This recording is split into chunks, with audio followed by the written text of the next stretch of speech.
इस वार्ता में आए हुए तमाम पत्रकार बंधु को बहुत बहुत धन्यवाद, साधुवाद कि मैं आज का जो प्रेस वार्ता बुलाने का कारण हुआ कि कल माननीय प्रशांत किशोर जी के जो जन स्वराज के सूत्रधार हैं उनका इस्वा की धरती पर आगमन हुआ था।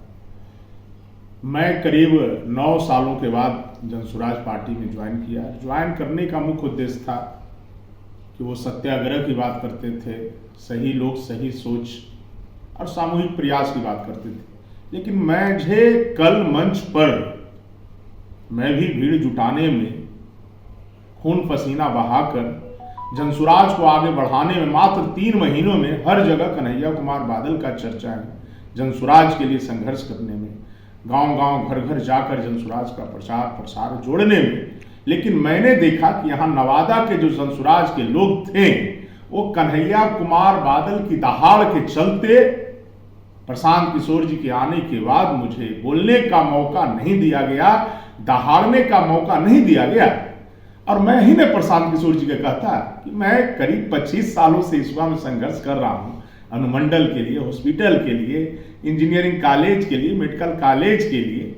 मैं यही तो उनको बताता कि आप भी कह रहे हैं सत्याग्रह की बात कर रहे हैं। मैं उनको सुनाता कि देखिए क्या व्यवस्था है। लेकिन मुझे रोका गया राजनीतिक षड्यंत्र करके कि कन्हैया कुमार बादल इस मंच से नहीं दहाड़े और मेरे लोगों को ठेस पहुंचा। हमें तो नहीं, मुझे जो पहुंचा तो मैं उसको किसी तरह रिकवर कर लेता। लेकिन हमारे लोगों ने कहा कि नेताजी जब आपका ही पूछ नहीं हो रहा है तो हम लोगों का क्या होगा। हमारे शुभचिंतकों, हमारे साथ जो गए हुए लोग थे हजारों की संख्या में, उन्होंने कहा कि जब आपका ही सम्मान नहीं हुआ, आप ही को बोलने का मौका नहीं मिला नेता के सामने। अरे नेता का आगमन हुआ था तो बोलने के लिए 2 शब्द, जो भी प्रस्तावित उम्मीदवार थे, संभावित उम्मीदवार थे, हम लोगों ने 21,000 रुपया देकर वहां फीस और उम्मीदवार बना था। उसके बाद गांव-गांव जा रहे थे, अपना खून पसीना एक करके पार्टी को मजबूत करने का काम कर रहे थे। लेकिन ये सिर्फ कहने की बात है, जनता का सुंदर राज। वो सिर्फ कहते हैं कि गरीबों का या गरीब का बच्चा राजनीति करेगा, गरीबों के लिए मैं आया हूं, अपने के लिए वोट दो। तो कन्हैया कुमार बादल ऐसा जो नौकरी शादी बात छोड़ करके 9 सालों के बाद सत्याग्रह कर बोलने वाले का, सही लोग सही सोच सामूहिक प्रयास करने वाले के दल में गया। लेकिन मैं तो नवादा में देखा कि गोंगा लोगों का, मुंह चुप्पी लोगों का जमावड़ा है, जिनका आवाज भी नहीं है। एक संघर्ष कोई बता दे कि मैं रोड पर किया हूं, मैं तो सिर्फ पार्टी से आज इस्तीफा दे रहा हूं, जनसुराज पार्टी से, मैं राजनीति से संन्यास ले लेता। बात रही तो जनता के बीच में जाएंगे और चुनाव लड़ेंगे। हिसुआ से हम चुनाव लड़ेंगे, निश्चित लड़ेंगे। हाँ, जनसुराज की अब किसी भी चीज में मैं नहीं जाऊंगा और उस पार्टी से मैं इस्तीफा दे रहा हूं। आप लोग का बुलाने का यही आज मेरा मकसद था और चुनाव लड़ूंगा, इस वजह से जनता के बीच जाऊंगा कि गोंगा और बहरा जिन्होंने संघर्ष कभी नहीं किया है, कोई कहता है कि विधायक हैं, कोई कहता है जिला परिषद है, कोई कहता है हम प्रमुख हैं और उनका आवाज नहीं निकलता है। मैं कहूंगा उन लोगों को जो संघर्ष नहीं करता है, जनता से अपील करूंगा कि ऐसे लोगों को जनप्रतिनिधि बनाइए जिनका मुंह में कोई आवाज नहीं है, जिन्होंने कभी संघर्ष नहीं किया है। और आप लोग को जो पूछना है सो पूछिए। मिल रहा है क्या? नहीं, मैं जनता के लिए सर्वत्र त्याग किया हूं।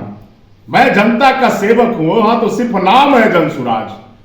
कल की डेट में आप चोट लगा, मैं तो आपको बताया ना पत्रकार बंधु कि मुझे बोलने से रोका गया। खून पसीना एक करके सफल कार्यक्रम किए, प्रशांत किशोर जी के आगमन को सफल बनाए। लेकिन यहाँ के नेताओं ने षड्यंत्र करके, राजनीतिक षड्यंत्र के कारण मंच पर बोलने के लिए नहीं दिया गया। इसलिए हमारे लोगों ने कहा कि हम लोगों का स्वाभिमान पर ठेस लगा है, तो कन्हैया कुमार बादल स्वाभिमान पर ठेस लगने के बाद कोई समझौता न किया है, न कर सकता है। और निश्चित है कि इस्वा की जनता के साथ है। हम अपने भाई, हम अपने बहन, हम अपने गार्जियन के लिए हमेशा संघर्षरत थे और रहेंगे और चुनाव लड़ेंगे भी। बादल जी, लोगों में चर्चा थी कि आप जनसुराज पार्टी के टिकट से चुनाव लड़ने वाले हैं। अगला कदम आपका क्या होगा? वही तो इस्तीफे के बाद वही तो कह रहे हैं कि लड़ने वाले थे, लेकिन स्वाभिमान के साथ। आप जानते होंगे, जो आगे भी मैं पार्टी के साथ निष्कासित किया गया था, नवीन की हत्या हुई थी, उसके लेकर 19 दिन आंदोलन किया था। बात आ गया हिसुआ की अस्मिता की, तो मैंने पार्टी छोड़ना पसंद किया, लेकिन हिसुआ के हक के लिए कभी मैंने समझौता नहीं किया। इसलिए आगे चुनाव लड़ेंगे, जनता के बीच जाएंगे, जनता के लिए संघर्ष करेंगे।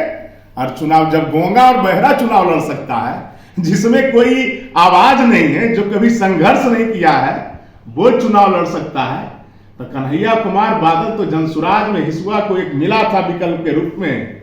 लेकिन कुछ लोगों ने राजनीतिक षड्यंत्र के तहत स्वाभिमान पर चोट देने का काम किया, तो मैं स्वाभिमान के साथ कभी समझौता नहीं किया हूं। इसी कारण पार्टी से इस्तीफा दे रहा हूं, और आगे जो भी होगा आप लोग को बताया ही जाएगा।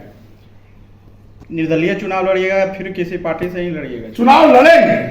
अच्छा। जब बताएं कि गूंगा और बहरा जिसके मुंह में आवाज नहीं है, जो जनता के लिए, मैं तो बताया, एक भी दिखा दे पेपर मीडिया का कटिंग कि वो संघर्ष किया है, तो जब वैसा लोग चुनाव लड़ सकता है, विधायक बन सकता है, तो कन्हैया कुमार बादल तो संघर्ष करता है, इसलिए चुनाव लड़ेंगे। इस्तीफे के बाद कोई वरीय नेताओं से बात हुई है? ठेस लगने जाने के बाद कोई वरीय रहेंगे, उन्हीं के द्वारा तो षड्यंत्र किया गया। ये जिला में चुप्पी और मौनी नेताओं को जनता कभी स्वीकार नहीं करेगा। बहुत दिन देख लिया मौनी और चुप्पी बाबाओं को, इसलिए सुराज भी जो है नवादा में वो चुप्पी और मौनी का गढ़ बन गया है। बिना संघर्ष का वो नवादा में पैर जमाना चाहता है, लेकिन पैर जमाने के पहले ही यहां फिसल गया जनसुराज, टाइम फिस हो गया। आप देखिएगा आगे जमानत भी किसी विधानसभा चुनाव में नहीं बचेगा, मैं आपको गारंटी के साथ कहता हूं। जितना लगा तो बताया संघर्ष कौन करता है, वो भी जनसुराज में एक नेता के नाम बताइए हिसुआ नवादा में। तो कन्हैया जैसा लोग मिला, तो वही षड्यंत्र के कारण में मुझे बोलने नहीं दिया गया है। मेरा तो जो पहले भी था संघर्ष के लिए, हर गांव जाना, हिसुआ की जनता को तो मैं अपना परिवार समझ रखा है। मैं पुनः हर घर जाऊंगा, चाहे वो बिजली के ट्रांसफार्मर धर्मपुर में हाल में लगाया, बिजली का सफाई के लोगों के साथ आंदोलन चल रहा था, उसमें आंदोलन में भाग लिया। अनुमंडल के लिए, सारा चीज के लिए, हॉस्पिटल के लिए संघर्ष करते रहूंगा। हमारे तो सब हिसुआ के जो सम्मानित माता हैं, पिता हैं, जो साथी हैं, सबों के लिए संघर्ष करते रहेंगे, खून पसीना बहाते रहेंगे। और पार्टी से बढ़कर होता है हिसुआ की जनता है, जनता जिसके साथ है वही पार्टी रहेगा, जनता के आदेश से। किन चुनाव लड़ेंगे आपको नहीं, तो मुझे नहीं, कितने लोगों के साथ, लेकिन कुछ लोग हैं वो स्वाभिमान के साथ समझौता करके चलते हैं, लेकिन कन्हैया कुमार बादल कभी स्वाभिमान से समझौता न किया है, न करेंगे। हिसुआ के जनता के साथ लड़ेंगे, रहेंगे, उसके सुख दुख में भाग लेंगे, उनके जन समस्या के लिए संघर्ष करते रहेंगे और चुनाव निश्चित लड़ेंगे।